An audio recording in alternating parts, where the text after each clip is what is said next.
Demek navbatdagi misolimizni ko'rib o'tamiz. Bizda aytyapti TCP/IP tarmoq terminologiyasida tarmoq niqobi bu hostning IP manzilining qaysi qismi tarmoq manzili va qaysi qismi ushbu tarmoq ichidagi hostning manzili ekanligini aniqlaydigan ikkilik raqam. Niqob odatda IP manzili bilan bir xil qoidalar asosida yoziladi. 4 bayt. Har bir bayt o'nlik raqam sifatida yoziladi. Niqob birdan boshlanadi. Eng muhim bitlarda, keyin 0 dan boshlanadi. Ma'lum bir bitdan boshlab. Tarmoq manzili berilgan hostning IP manzili va niqobga bit konstruktsiyasini qo'llash orqali olinadi. Masalan, agar hostning IP manzili 231 va hokazo va niqob shu raqamlarda bo'lsa, u holda tarmoq manzili demak 231 32 240 0 bo'ladi. Xo'p, bizda masalani asosiy jihati 111 81 208 27 IP manziliga ega tugun uchun tarmoq manzili 111 81 192 0 ga teng. Niqobning chapdan 3-baytining eng kichik qiymati nima? Javobingizni o'nli kasr sifatida yozing deyapti. Xo'p, endi biz buni topishimiz uchun 3-bayt.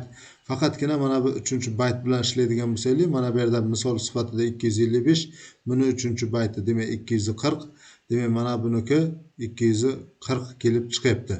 Xo'p, bizda berilyapti IP manzil aniq, tarmoq manzili aniq va biza mana bu yerdagi biz niqobni 3-baytini topishimiz kerak ekan. Demak mana bizda IP manzil va mana bu yerda bizda tarmoq manzili berilyapti. Biz niqobni topishimiz kerak. Qarang, niqob qayerdan kelib chiqyapti? Mana 255 ni biz ikkilik raqam sifatida yozib oladigan bo'lsak, 255 biz bilamizki 8 ta 1 dan iboratligini. 8 ta 1. Hop, mana IP manzilni yozdik. Endi shuni nimagadir mantiqiy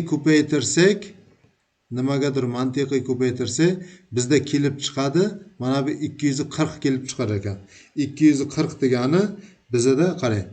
1 1 1 1 0 0 0 0 degan. Mana 240. Xo'p.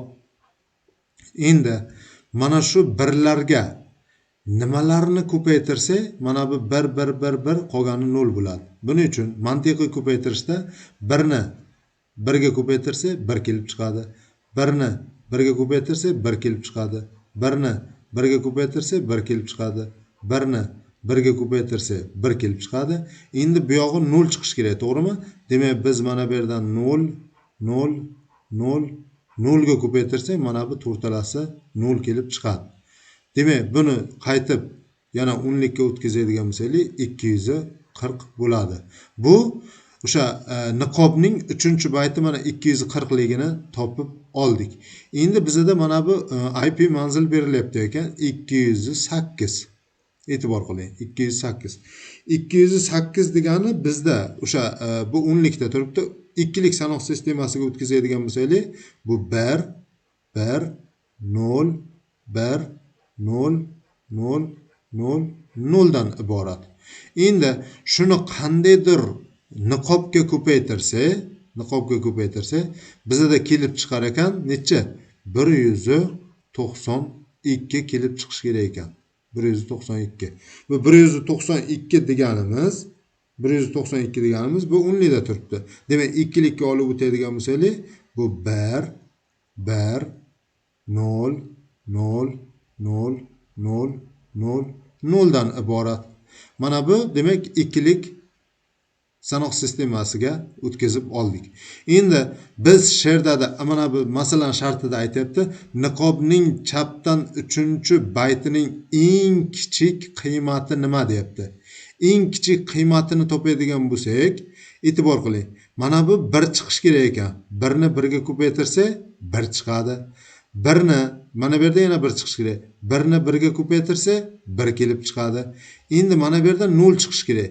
Buni yuqorisiga e'tibor qiling, 0 turibdi. Bu yerga 1 qo'ysak ham 0 chiqadi yoki 0 qo'ysak ham 0 chiqadi. Endi bizda imkon darajasida eng kichigi deyilganligi uchun mana bunga 0 qo'yamiz.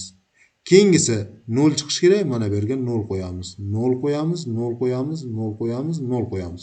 Nima uchun oxiri 0 bo'lib ketdi? Chunki niqobda boshida 1 bo'lib keladi.